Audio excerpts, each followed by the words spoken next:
Ang lalaking nakikita mo sa ibabaw ng tore ay mamamatay.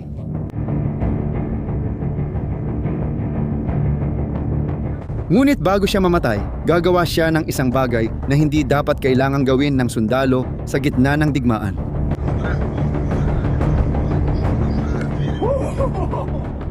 Susubukan niyang maghanap ng Wi-Fi signal at kumonekta sa internet. Hindi lang ito nangyari minsan. Твою дивізію, а то що, блядь, таке? May iba pang sundalong Ruso na sinusubukang gawin iyon. Desperado na sila. Samantala, ang Ukranya ay nasa kabilang panig. Pinapanood at sinasamantala ang bawat segundo ng pagkabulag na ito para gawin ang isa sa pinakamatalinong galaw sa digmaang ito. Para maintindihan ang nangyari, dapat mong malaman ang halaga ng komunikasyon dahil ito ang lahat sa digmaang tulad nito.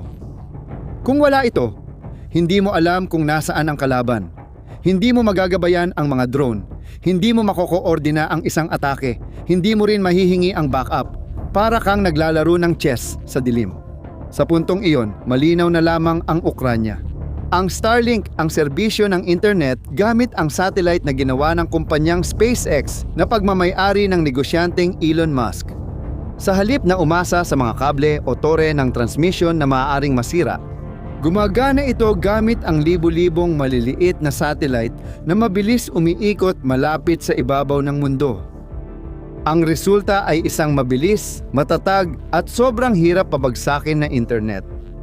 Para sa Ukranya, isa itong revolusyon. Ang mga sundalong Ukranyano ay nakakapag-usap ng real-time kahit nasa gitna ng kawalan. Ang mga drone ay napapalipad ng sobrang eksakto.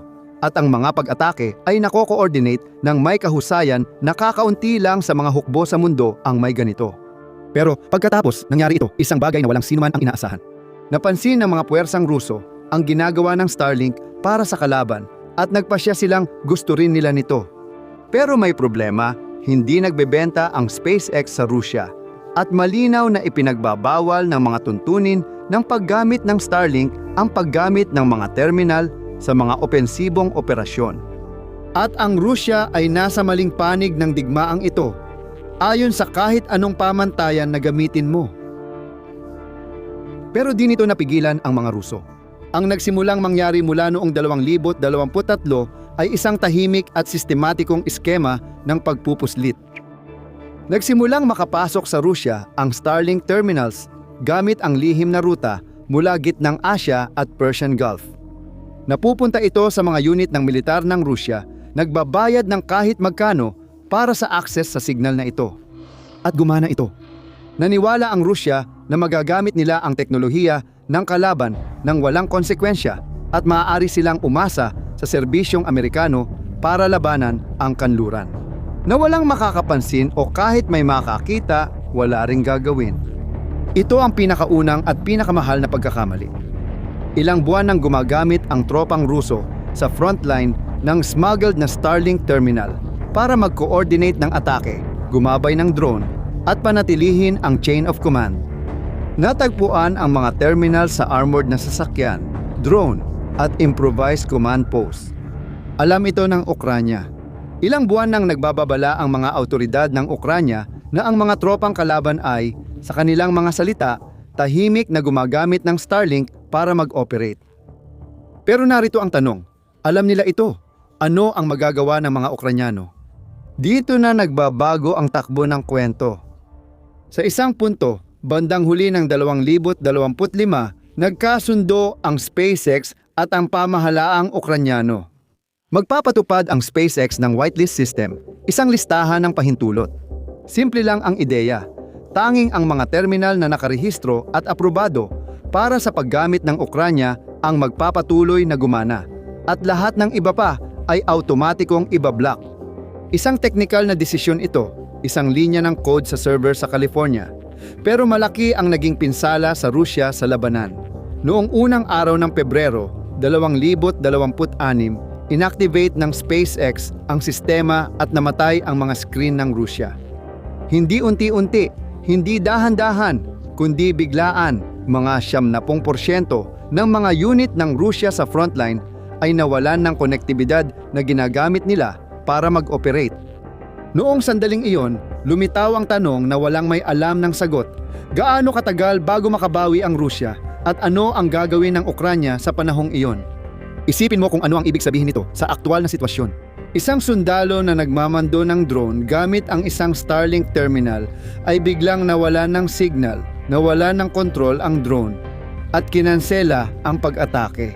Isang opisyal na nag-uutos ng paglusob gamit ang encrypted satellite radio ay biglang nagsalita mag-isa, walang sumagot.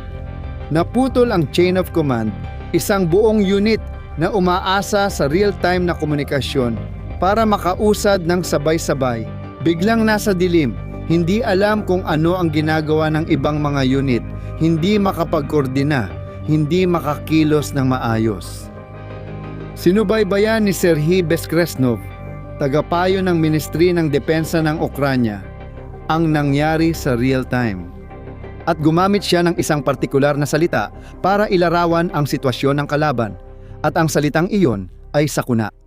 Sa kanyang mga salita, ang kalaban sa harapan ay hindi lang basta may problema, kundi isang sakuna ang kanilang kinakaharap. Bumagsak ang buong command and control ng mga tropa at natigil ang mga operasyon ng pagsalakay sa maraming lugar. Pero ang pinaka-nakakagulat na kumpirmasyon ay hindi mula sa opisyal na Ukranyano, kundi sa panig mismo ng Rusya. Si Boris Roshin ay isang military blogger na maka-Kremlin, taga-suporta ng pamahalaang Ruso at madalas minamaliit ang problema ng puwersang Ruso. Kahit siya ay hindi itinago ang nangyayari, sa isang pampublikong post, sumulat si Roshin, "Oo, wala talagang ibang alternatibo ngayon." Isipin mo ito. Kapag may taga-Rusya na umaamin nito sa publiko, seryoso na talaga ang sitwasyon. Siguro tanong mo, wala bang plan B ang Rusya? Oo, meron. Pero mas malala ang plan B kaysa sa plan A. Sinubukan ng Rusya na palitan ang Starlink gamit ang sarili nilang mga konstelasyon ng satellite. Ang mga sistemang Yamal at Express na pinapatakbo ng kumpanyang Gazprom Space Systems ay itinuturing na alternatibo. Pero may isang mahalagang teknikal na pagkakaiba sa pagitan ng mga sistemang ito at ng Starlink. Mahalagang maintindihan kung bakit dito makikita kung paanong nasa patibong ang Rusya na hindi nila matakasan. Isipin mo ito. Ang Starlink ay gumagamit ng libu-libong satellite sa mababang orbit, kaya mabilis at matatag ang koneksyon, parang may internet antenna sa itaas ng ulo mo. Ang mga satellite ng Rusya ay nasa geostationary orbit, mas malayo. Nagkakaroon ito ng delay sa komunikasyon na tinatawag ng mga technician na mataas na latency. Sa praktika, parang nagpapadala ka ng mensahe na inaabot ng 2 segundo bago makarating, imbes na isang bahagi lang ng segundo. Sa labanan, napakatagal na ng 2 segundo. Ang military intelligence ng Ukraine, na kilala sa daglat na DIU, ay nakasabat ng mga usapan ng mga sundalong Ruso na nagrereklamo tungkol mismo dito. Кто-нибудь по-любому, вы же уже знаете примерно, где кто стоит, может. Ang mga terminal ng Gazprom ay sobrang pangit, kaya mismong mga sundalo ang nagsabing halos imposibleng gamitin ang mga ito sa labanan dahil sa napakasamang koneksyon. At may dagdag pa, ang sistema ng satellite ng Rusya ay may 5 lang na geoestationaryong satellite na sumasaklaw sa rehiyon. 5 lang.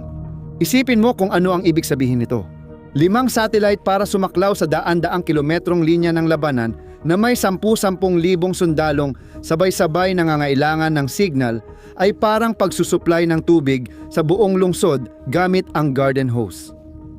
Diretso ang DIU sa kanilang pagsusuri.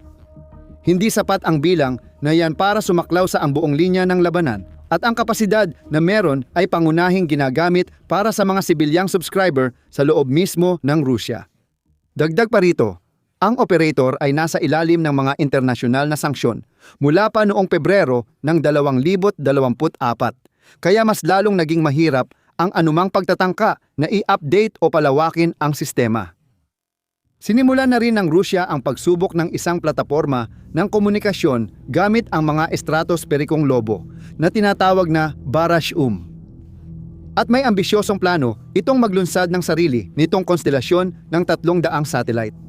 Pero ang unang paglulunsad na inaasahan sana sa katapusan ng 2025 ay naantala at itinakda sa 2026. Ibig sabihin, Walang Starlink, walang maaasahang alternatibo at walang inaasahang mabilisang solusyon. Si Teniente Denis Yaroslavsky, kumander ng espesyal na reconnaissance unit ng sandatahang lakas ng Ukranya, ay tama sa kanyang pagsusuri. Повинна бути виведена до укомплектування. Пригожина 23. Kahit na magtagumpay ang Rusya na magpatupad ng alternatibo, aabutin pa ng hindi bababa sa 4 hanggang 6 na buwan bago ito gumana sa malawakang saklaw. 4 hanggang 6 na buwan na walang epektibong komunikasyon sa larangan ng labanan. At hindi naghintay ang Ukranya. Pinanood nito ang pagbagsak ng hukbong Ruso at gumawa ng desisyon na nagbago sa takbo ng digmaan. Ang mga numero sa labanan ay nagsimulang magkwento ng malinaw na istorya matapos ang pagharang. Bago pinutol ang Starlink, ang mga regular na unit ng Rusya ay gumagana na may casualty rate na 5 sa 1. Ibig sabihin nito, sa bawat isang sundalong Ukranyano na natanggal sa labanan, 5 sundalong Ruso ang nane-neutralize. Masama na ang proporsyon na ito para sa Rusya, pero natitiis pa. Nang pinutol ang Starlink, tumaas ito sa 13 sa 1. 13 sundalong Ruso kada isang Ukranyano. At ang unit ng drone ng Rusya na tinatawag na Rubicon na gumagamit ng Starlink para palawakin ang abot ng kanilang mga drone na pang-atake at magkoordina ng malalalim na opensiba sa teritoryo ng Ukranya ay basta na lang tumigil sa operasyon. Bukod pa rito, madalas ilathala ng grupo ang detalye ng kanilang pag-atake sa Telegram na parang digital na tala-arawan ng digmaan. Matapos i-block, huminto sila sa pagpo-post. Kumpirmado ng Instituto para sa Pag-aaral ng Digmaan, isa sa mga pinakarespetadong organisasyon ng pagsusuri sa militar sa mundo, na ang desisyon ng SpaceX ay negatibong nakaapekto sa mga operasyon ng pag-atake ng Rubicon. Pero ang bilang ng mga nasawi ay bahagi lang ng kwento. Mas dramatiko pa ang nangyari sa mapa. Sa pagitan ng ika-11 at ika-15 ng Pebrero, 2026, muling nabawi ng mga puwersang Ukranyano ang 201 kilometro kwadrado ng teritoryo. Para magkaroon ng ideya kung ano ang ibig sabihin nito, ang lawak na ito ay katumbas ng lahat ng nasakop ng Rusya sa buong buwan ng Disyembre 2025. Nabawi sa 5 araw ang teritoryong inabot ng 1 buwan bago nasakop ng kalaban. Diretso ang pagsusuri ng instituto para sa pag-aaral ng digmaan. Malamang na sinamantala ng mga kontra-atake ng Ukranya ang kamakailang pagharang sa access ng Rusya sa Starlink. Ayon sa mga Rusong military blogger, nagdudulot ito ng mga problema sa komunikasyon at pamumuno sa buong linya ng harapan. Noong ika-5 ng Pebrero, 4 na araw matapos ang pagharang, bumaba ang araw-araw na pag-atake ng Rusya mula 80 hanggang 110 bawat araw, naging 56 na lang. Halos kalahati. Dahil sa kawalan ng komunikasyon at koordinasyon para sa opensiba at drones, umatras ang mga Ruso at umabante ang Ukranya. Ngayon, punta na tayo sa susunod na bahagi ng kwento na hindi pa alam ng karamihan. Isipin mong isa kang sundalong Ruso sa harapan. Namatay ang iyong Starlink terminal. Hindi ka makapagkomunika. Hindi mo magabayan ang iyong drone. Hindi mo alam ang nangyayari sa ibang mga sundalo sa paligid mo. Desperado ka na. Tapos, sa isang channel sa Telegram, may nakita kang mensahe. Serbisyong nagsasabing kaya nilang irehistro ang terminal mo sa whitelist ng Ukranya at muling paganahin ang Starlink mo. Na, sa maliit na bayad, pwede kang muling makakonekta. Anong gagawin mo? Maraming sundalong Ruso ang nagbayad at doon mismo sila nahulog sa patibong na maingat na inihanda ng Ukranya. Mula sa ika-156, ang Cyber Assault Division ng Ukranya na nagtatrabaho kasama ang mga open source intelligence groups ang lumikha ng Peking Starlink registration service na ito.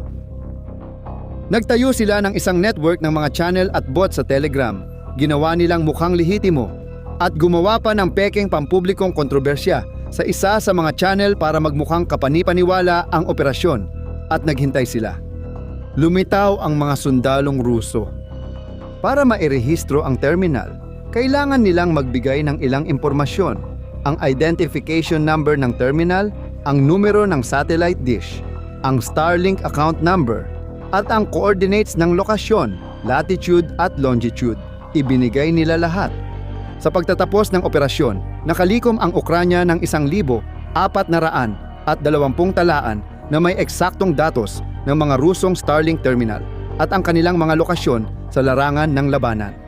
At nakalikom sila ng $1,870 mula mismo sa mga sundalong Ruso para sa peking serbisyo. Pinangalanan ang operasyon na Operasyong Autolikidasyon. Ang grupong militant katuwang sa operasyon ay nagbuod ng resulta gamit ang isang pangungusap na walang iniwang duda sa sinapit ng mga nakalap na koordinada. Tungkol sa mga koordinadang ipinadala nila, may mga paketeng bumalik. Alam mo ba kung ano ang laman ng mga iyon? Mga bala ng artilyeriya na may kalibreng 155, ang parehong mga bala na ibinigay sa Ukranya ng mga kaalyadong bansa. Sa madaling salita, dahil sa desperasyon, ibinigay ng mga sundalong Ruso ang kanilang lokasyon at tinamaan ng mabibigat na bala bilang ganti. Mahirap makahanap ng mas kumpletong larawan ng nangyari sa mga linggong ito. Sa isang banda, isang hukbo ang umaasa sa teknolohiyang hindi nila pagmamay-ari o kontrolado at nakadepende sa isang pribadong kumpanyang Amerikano para magpatuloy ang operasyon. Samantala, isang maliit na bansa na may kakaunting yaman ay pinag-aralan ang pagdepende. Hinintay ang tamang pagkakataon at pagkatapos, ginawang oportunidad ang bawat kahinaan ng kalaban. Ang pagputol ng Starlink ay hindi lang teknikal, ito ay estratehiko at handa ang Ukranya na samantalahin ang bawat segundo. Sinabi ng Ministro ng Depensa ng Ukranya, Mikhailo Fedorov, sa mga kasosyong Europeo na nagawa ng Ukranya na magdulot ng mas maraming kaswalti sa kalaban kaysa sa kayang ma-recruit ng Kremlin sa nakaraang 2 buwan, mas marami kaysa sa kayang palitan. Sa kabila ng mga bilang, may mahalagang bahagi sa kwentong ito na higit pa sa digmaan. Sa unang pagkakataon, sa paraang napakalinaw at dokumentado, isang pribadong teknolohiya na nilikha ng isang kumpanyang komersyal na pinapatakbo ng isang nag-iisang negosyante ay naging isa sa mga pinakadesisibong salik sa isang tunggalian ng mga bansa. Nagsimulang itanong ng malakas na mga gobyerno sa buong mundo ang parehong tanong. Paano kung ang pinakakritikal na infrastruktura ng digmaan ay hawak ng nag-iisang bilyonaryo? Walang madaling sagot sa tanong na ito.